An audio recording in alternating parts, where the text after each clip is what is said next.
نبی پاک صلی اللہ تعالیٰ علیہ وآلہ وسلم کا ارشاد ہے، کلکم راع و کلکم مسئول عن رعیتہ۔ نبی پاک علیہ الصلوۃ والسلام نے فرمایا کہ ہر ایک سے اس کی رعیت کے بارے سوال ہوگا، اور ہر بندہ اپنے گھر میں نگران ہے، نگہبان ہے، جو اس کے تابع ہیں وہ اس کی رعیت میں ہیں، تو رعیت کے بارے اس نگران سے پوچھا جائے گا، اور جو سب سے پہلا سوال ہے وہ نماز کا ہے۔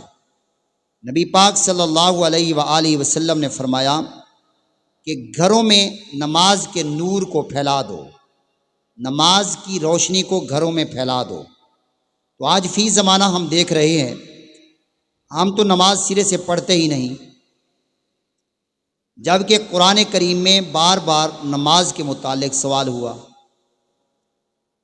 ایک جگہ پر تو رکوع کرنے کے متعلق وثوق سے کہا گیا کہ رکوع کرنے والوں کے ساتھ رکوع کرو، اس سے پہلے نماز کا، زکوٰۃ کا حکم دے کر فرمایا رکوع کرنے والوں کے ساتھ رکوع کرو۔ تو جماعت بھی ہم سے چھوٹ جاتی ہے، اور کبھی کبھار پڑھنے پر آمادہ دل ہو بھی جائے تو پھر طرح طرح کے بہانے تلاش کرتا ہے۔ پیارے بھائی، آج کی کچھ وجوہات میں سے خالص وجہ یہی ہے، اتنی دولت ہونے کے باوجود ذہنی سکون کیوں نہیں ملتا؟ اس کی وجہ یہی ہے کہ ہم نماز سے دور ہیں۔ اذان ہو رہی ہے، کانوں میں اللہ اکبر کی صدا بلند ہو رہی ہے، ہماری توجہ ہاتھ میں موبائل، یوٹیوب، فیس بک، انسٹاگرام، ٹک ٹاک وغیرہ پر لگی ہے، تو ہم نماز کو چھوڑ دیتے ہیں۔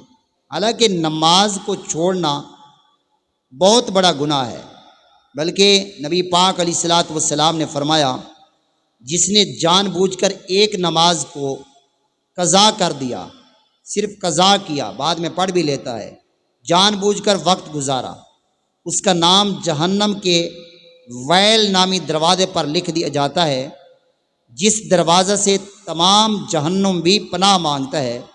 اے اللہ، اس دروازہ کو ہمارے ساتھ نہ رکھتا، کیونکہ یہ دروازہ بہت خطرناک ہے۔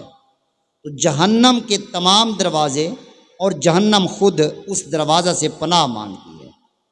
تو یہ وہ دروازہ ہے جس کا نام ویل ہے، اس پر ان کا نام ہوگا جو نماز کو قضا کر کے پڑھتی ہیں۔ اب ذرا بتاؤ، جو سرے سے نماز پڑھتے نہیں ان کا کیا حال ہوگا؟ دعا کیجیے اللہ تبارک و تعالی میرا یہ چند منٹ کا کلپ اور اس تبلیغ کو منظر عام پر کرے، اور اس کا ثواب دیکھنے والوں کو، نصیحت کرنے والوں کو اور اپلوڈ کرنے والوں کو تمام سمیت مجھ فقیر کو بھی ثواب عطا فرمائے۔